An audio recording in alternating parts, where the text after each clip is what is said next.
मेरे मसीह का आया है संदेशा, मेरे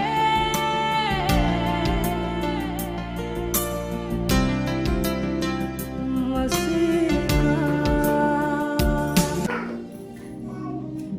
शमूएलाला माहित होतं मी अभिषेक केल्यानंतर ह्याला राजपद मिळणार आहे. पण शमूएलाचा अभिषेक काय कमी झाला नाही. Hallelujah hallelujah hallelujah hallelujah. म्हणून देवाचे प्रिय लोकांनो, खरंच समर्पणाचं जीवन जगूया. फक्त रविवार आला म्हणजे आनंद झाला नाही, तर प्रति दिवशी आम्हाला आनंदित राहिलं पाहिजे. प्रति दिवशी देवाच्या मंदिराचं ध्यान पाहिजे. दावीद म्हणतो, देवा मला तुझ्या मंदिराचं ध्यान लागलेलं आहे. मला द्वारपाल कर, मंदिराच्या दारात बसून तुझी आराधना प्रार्थना करतो, भजन म्हणत बसतो. हालेलुया. स्तोत्र करतात 23 कुणीतरी काढा. दावीद काय म्हणतो त्या ठिकाणी पहा प्रियाला. खरोखर माझ्या आयुष्याचे सर्व दिवस, हा दावीद राजा काय म्हणतो बघा, खरोखर माझ्या आयुष्याचे सर्व दिवस मला कल्याण व दया ही लाभतील आणि परमेश्वराच्या घरात मी चिरकाल राहील. म्हणजे कायम स्वरूपी मी देवाच्या मंदिरामध्ये लक्षात घ्या, देवाच्या घरात परमेश्वराचं ध्यान करत राहावं. एक राजा असून लक्षात घ्या, प्रजा त्याच्याकडे येत होती न्याय मागण्यासाठी. एक राजा असून म्हणतो, मला देवा तुझं ध्यान करत बसायचं आहे. Hallelujah hallelujah. त्याला पृथ्वीवर पुष्कळ राजे होऊन गेले. लक्षात घ्या, राजे महाराजे झाल्यानंतर मग निवडणुका चालू झाल्या. निवडणुकांनंतर लक्षात घ्या, परत मग परमेश्वरानं ओळखलं आणि यहोवान 15 आणि 16 मध्ये परमेश्वर म्हणाला, तुम्ही मला निवडलेलं नाही, तर मी तुम्हाला निवडलेलं आहे. यात हेतू हा की तुम्ही जावं आणि फळ द्यावं. आपण निवडतो का? कारण त्या निवडलेल्या व्यक्तीकडून आपल्याला काहीतरी फळ मिळावं, आशीर्वाद मिळावा. आणि म्हणून देवानं लक्षात घ्या, आपल्या पुत्राची निवड केली आणि पुत्राला पृथ्वीवर पाठवून दिलं. तो राजा असून लक्षात घ्या, धनवान राजा असून दरिद्री गरीब झाला. का? कारण त्याच्या दारिद्र्यानं आम्ही धनवान व्हावं. इतका महान तो राजा आहे आणि त्याचंच राज्य जवळ आलेलं आहे प्रियराजा. Hallelujah hallelujah hallelujah. आणि म्हणून परमेश्वराचं राज्य जवळ आलेलं आहे. पश्चाताप केला पाहिजे प्रत्येक गोष्टीपासून. लक्षात घ्या, पापापासून, वाईट गोष्टीपासून, व्यसनापासून आम्ही देवापासून जे लांब गेलेलो होतो, ज्याला पश्चाताप करणार आहे, वाईट गोष्टी सोडणार आहे, परत आम्ही देवाच्या जवळ जाणार आहे. Amen hallelujah. आणि त्यासाठी तर परमेश्वराने काय केलेलं आहे, शमूएलाच्या दारी परमेश्वराने काय केले प्रियानो?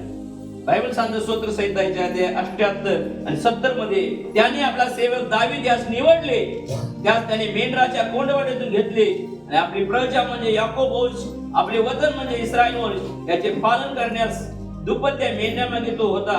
तिथून त्याने त्यास आणले आणि त्याने आपल्या मनाच्या सरळतेने त्याचे पालन केले आणि आपल्या हाताच्या चातुर्याने त्यास मार्ग दाखविला. स्तोत्र 78, 70, 71 आणि 72 मध्ये लिहिलेलं आहे. दावीद मेंढपाळ होता, सगळ्या भावंडामध्ये लक्षात घ्या लहान होता आणि मेंढरा चाराला त्याची निवड केली होती त्याच्या परिवारानं. असं त्याचं जीवन होतं प्रिया. पण शमूएलाच्या दारी परमेश्वराने काय केलं लक्षात घ्या. पहिले शमूएल 16:13 मध्ये लिहिले की त्याच्या सर्व भावंडामध्ये देवानं त्या दाविदाचंच मन पाहिलं की दाविदाचं मन जरी शेंडर मेंढर राखत असला, आपण कुठेही काही कामकाज करत असलो तरी सुद्धा आपलं मन जे आहे भटकू द्यायचं नाही. आपलं मन देवाकडेच असलं पाहिजे. त्या वेळेला देव म्हणणार की ही माझ्या मनासारखी आहे, हा माझ्या मनासारखा आहे. परमेश्वराला दाविदास का म्हणले हा माझ्या मनासारखा आहे, ह्याचीच निवड कर.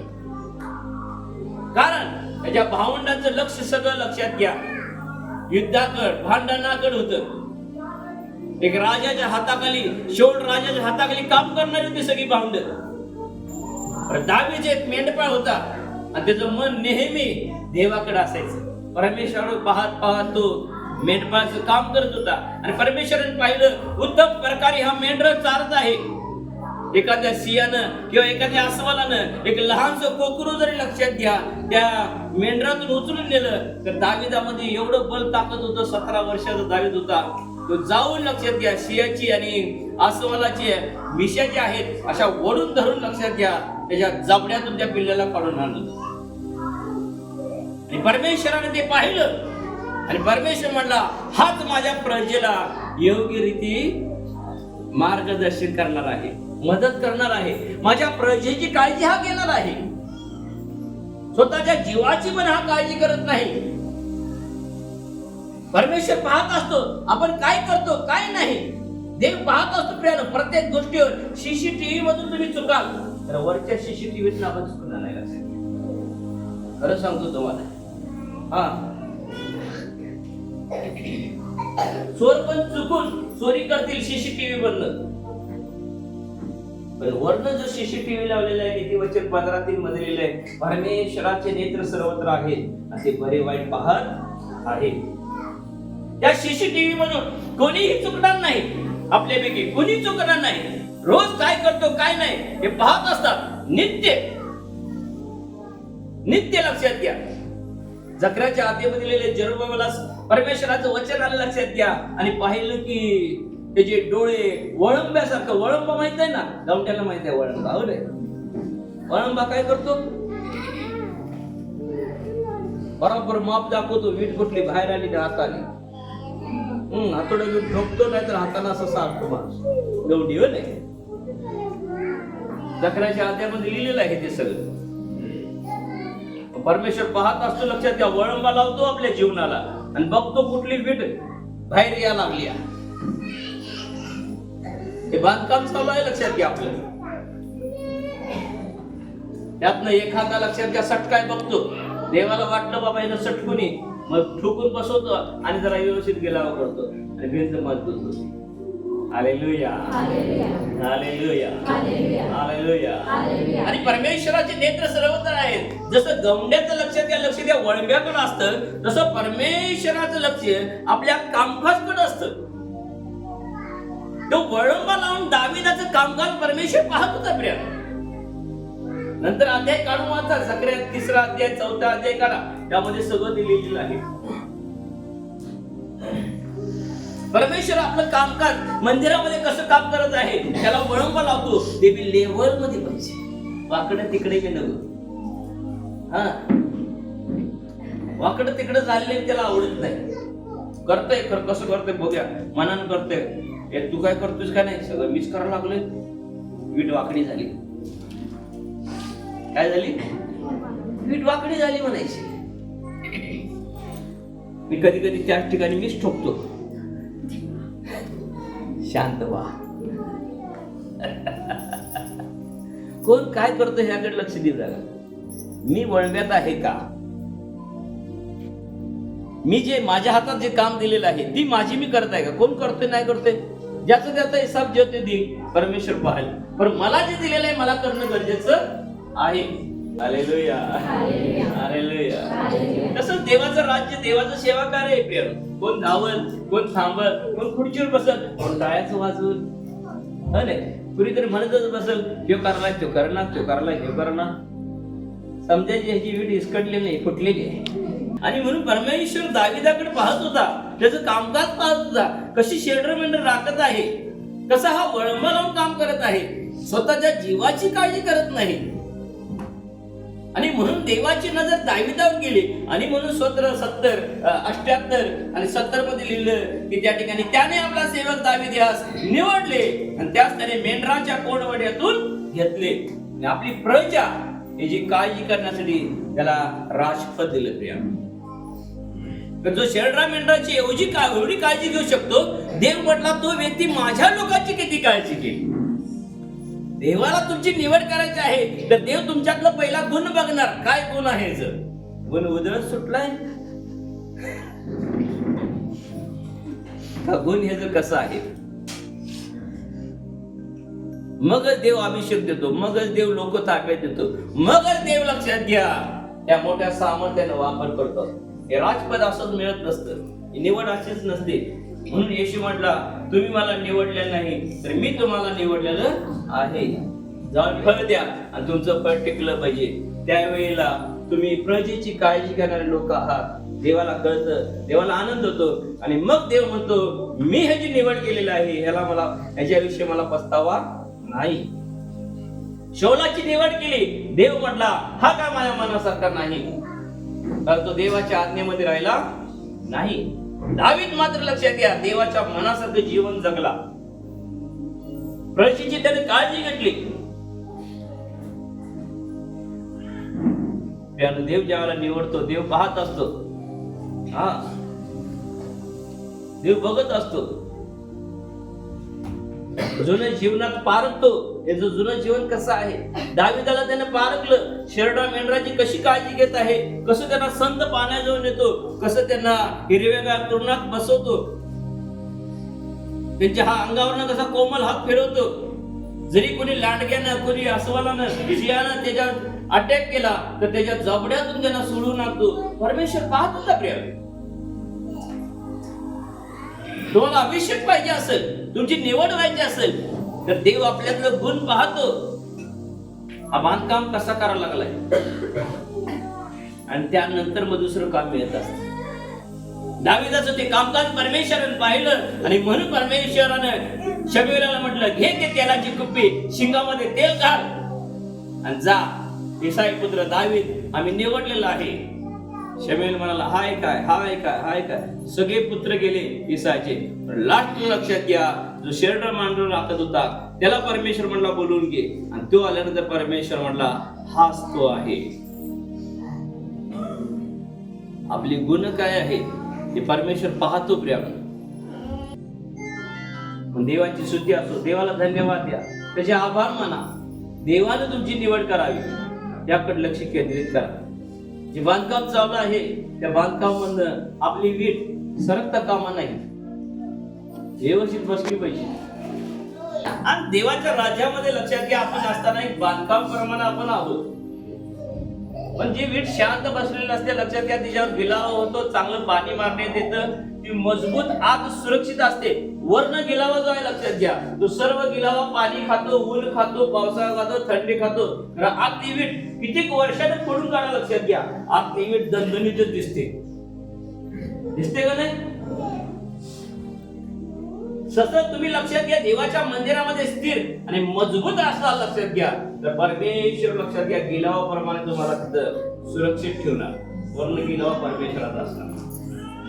Hallelujah, hallelujah, hallelujah, hallelujah, hallelujah, hallelujah. देवाच्या प्रिय लोकांना लक्षात घ्या, आपल्यामध्ये गुणाचा वापर देव करतात. आता एक उदाहरण तुम्हाला सांगतो मोशेचं. मोशे 40 वर्षे लहानाचा मोठा झाला, राजवाड्यात होता, ऐशोआरामात चैनीत मजेत होता. त्याला काय देवाची गरज लागणार आहे? ऐशोआरामामध्ये असणाऱ्या माणसाला, चैनीत असलेला एक राजकुमारासारखं जीवन जगाला. मग तिथं काय झालं लक्षात घ्या, देवाला त्याची निवड करायची होती, इस्रायल लोकांना सोडवून आणायचं होतं मोशेच्या द्वारे. लहानपणीच त्याची निवड केली होती देवानं. मग चमत्कार झाला, त्याच्या हातनं मिस्राचा खून झाला, आणि खून झाल्यानंतर लक्षात घ्या मोशे घाबरला, तिथं तराट सुटला पळाला. ऐशोआरामचं राज्य गेलं त्याचं झटक्यात. ऐशोआरामचं राज्य त्याचं गेलं. तिथनं गेला, लगीन करून घेतला, लक्षात घ्या. आणि त्यावेळेला लगीन करून घ्यायचं म्हटल्यानंतर लक्षात घ्या सासऱ्याची शेरडर मेंढर राखायची होती. हा प्रियांनो, देव मी का म्हणतो, हे मनुष्या बरे काय ते तर तुला दाखवलेलं आहे. आवडीने चालले, देवा समागमी राहून नम्र भावाने चालले, यावरचं परमेश्वर तुझं काय मागतो. आता लक्षात घ्या, आवडीनं आणि नम्र भावाने चालले मोशेला देवाने काय केलं, त्याची डपली वाजवून टाकली, तो पळाला, लगीन करून घेतला, मुलं झाली, आणि मग काय झालं, त्याच्या सासऱ्याची शेरडर मेंढर लक्षात घ्या मोशे राखत सुटला. मग तिथं शेरडर मेंढर राखत राखत तिथं 40 वर्ष गेली. ऐशोआरामचे दिवस 40 वर्षाचे होते, परंतु शेरडर मेंढर राखत 40 वर्षे, 80 वर्षाचा झाला मोशे.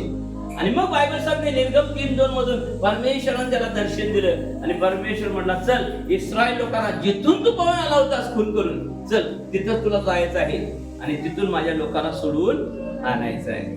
Hallelujah hallelujah. हालेलुया. हालेलुया. बघा आयुष्यामध्ये राहणारा मोशी 40 वर्ष केला, पण त्याला लीन व नम्र करण्यासाठी देवानं काय केलं लक्षात घ्या. शेंडर मेंढर त्याच्या गळ्यात काढली आणि रानावळात लक्षात घ्या, डोंगरात भटकत लक्षात घ्या, त्यानं सेवा केली. परमेश्वरानं त्याला लीन आणि नम्र करून टाकला. आणि मग तो कसं शेंडर मेंढर राबतो, कसं लक्ष देतो, त्यानं नीट परमेश्वरानं पाहिलं. आणि मग परमेश्वर मोशेला दर्शन दिला निर्गम 3:2 अग्नीच्या झुडपातून. आणि मग त्याला सांगितलं जा आणि माझ्या इस्रायल लोकांना सोडवून आण मिस्रातून. काय देव आहे, नम्र होत नाही तर सगळं काढूनच घेतो म्हणून करतो.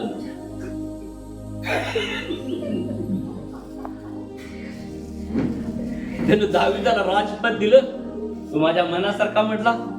तो मोशेला लक्षात घ्या, त्याचं राजपद गेलं त्याच्या हातनं एक खून झाल्यामुळं. आणि त्याला लीन नम्र करण्यासाठी शेंडर मेंढर हातात दिले. का? कारण खरी प्रजा त्याच्या हातात द्यायची होती. 40 वर्ष अरण्यामध्ये त्याच्या बरोबर सांभाळ करण्यासाठी. 40 120 वर्षे वैवृद्ध आयुष्य होऊन लक्षात घ्या मूसा देवाच्या घरी गेला. 3 भागामध्ये त्याची विभागणी आहे. पहिलं 40 वर्ष लक्षात घ्या त्यानं राजपद, राजाची कन्याचा पुत्र म्हणून राहिला. नंतर दुसरे 40 वर्षे त्याने हात अपेष्टेत शेंडर मेंढर राखत रानावनात भटकत काढले. आणि परमेश्वर 40 वर्ष पाहत होता हा शेंडर मेंढर कसं सांभाळतो, कसं करतो, कसं ह्याचं बांधकाम आहे, व्यवस्थित आहे का नाही. Hallelujah hallelujah hallelujah. आणि पाहिलं की मिखाला जसं लिहिल्याने नम्र केलं लक्षात घ्या, नम्र भावान चालण्यासाठी, तसं मोशेला सुद्धा नम्र करून लक्षात घ्या. बायबल सांगते सगळ्या त्या काळामध्ये मोशेसारखा नम्र व्यक्ती कोणीच नव्हता. आणि म्हणून प्रेषिताच्या कृत्यामध्ये लिहिलेलं आहे, परमेश्वर मोशेला म्हणाला की मोशेसारखा संदेष्टा उदयास येईल. मोशे स्वतः म्हटला देव माझ्यासारखा संदेष्टा उदयास आले. आणि तो कोण आला? येशू ख्रिस्त आला. प्रिय परमेश्वरानं शेवटी लक्षात घ्या लोकांना निवड केली आणि शेवटी आपल्या पुत्राला पाठवून दिलं. आणि पुत्राच्या द्वारे देव आता लक्षात घ्या आपली निवड करत आहे. त्यावेळेला शमूएलाच्या द्वारे करत होता, तो आता पुत्राच्या द्वारे तुमची आणि माझी निवड करत आहे. पण ज्या गोष्टीवर आपली निवड झालेली आहे त्या गोष्टीमध्ये आम्ही प्रामाणिक राहिलं पाहिजे. कॅशियरचं काम व्यवस्थित केलं पाहिजे, चेअरमनचं, सेक्रेटरीनं सेक्रेटरीचं, खुर्ची लावण्यानं खुर्ची लावण्याचं, टाळी वाजवण्यानं व्यवस्थित टाळी वाजवली पाहिजे. लक्षात घ्या साफसफाई करणाऱ्यानं व्यवस्थित साफसफाई केली पाहिजे, नाहीतर करण्यात अर्थच नाही. हो नाही, उपयोग आहे का? आता वॉचमॅन ठेवला लक्षात घ्या रात्रीचा जागतच नाही.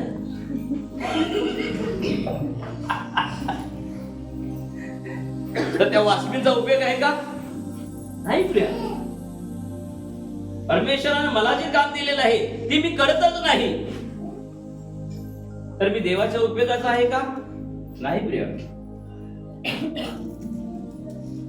म्हणून मला कायम वाटतं मी रोज तुम्हाला मी संदेश म्हणून शिकू शकतो. प्रिया कारण माझं कामच हे आहे ते देवानं मला दिलेलं आहे. Hallelujah hallelujah. आणि एखादा नम्र व्हायला बघत नसेल तर तू त्याला कसा नम्र करतो, शेंडर मेंढर चारायला ऐकलं असं तुम्ही आता. तो राजपद देऊ शकतो, तो राजपद हलवू पण शकतो. त्याने शौलाला राजपद दिलं, त्याने शौलाचं राजपद काढून टाकलं. त्याने दावीदाला राजपद दिलं, दावीद देवाच्या मनासारखा झाला म्हणून त्याच्या पुत्र कन्यांना सुद्धा पुढे राजपद मिळालं. शमूएल सुद्धा राजा झाला, त्याचा पुत्र राजा झाला दावीदाचा. का? कारण त्यानं परमेश्वराची सेवा अंतःकरणातून मनापासून केली. आणि परमेश्वर म्हटला हा माझ्या मनासारखा आहे. प्रत्येक काम असं करा मनुष्याने पाहावं, देवाने पाहावं आणि म्हणावं हा माझ्या मनासारखा आहे. किती बी धन मिळू दे, किती बी काय मिळू दे, लीन नम्रता आपल्यामध्ये कधीच सोडायची नाही. गर्व कधी येऊ द्यायचा नाही. प्रिय कारण गर्वाचं घर काय होत असतं? खाली असतं. प्रिय खाली असत. नेहमी देवाचे धन्यवाद द्या, त्याचे आभार माना, कारण त्याच्यामुळेच आपण जिवंत आहोत, त्यामुळेच करू शकतो. तर आत्मा तुम्हाला चालवत नाही तर तुम्हाला एक खुर्ची सुद्धा उचलून इकडच्या इकडे ठेवता येणार. तर पवित्र आत्मा तुम्हाला चालवत असेल एखादा वयस्कर आला तर तुम्ही म्हणणार मी खाली बसतो, तुम्ही या खुर्चीवर बसावं. तर तुम्ही आत्म्यामध्ये नम्र जीवन जगत असाल, नाहीतर तुम्ही म्हणणार एवढ रे, मला इथं बसायचं आहे. फार डेंजर असतं प्रिय.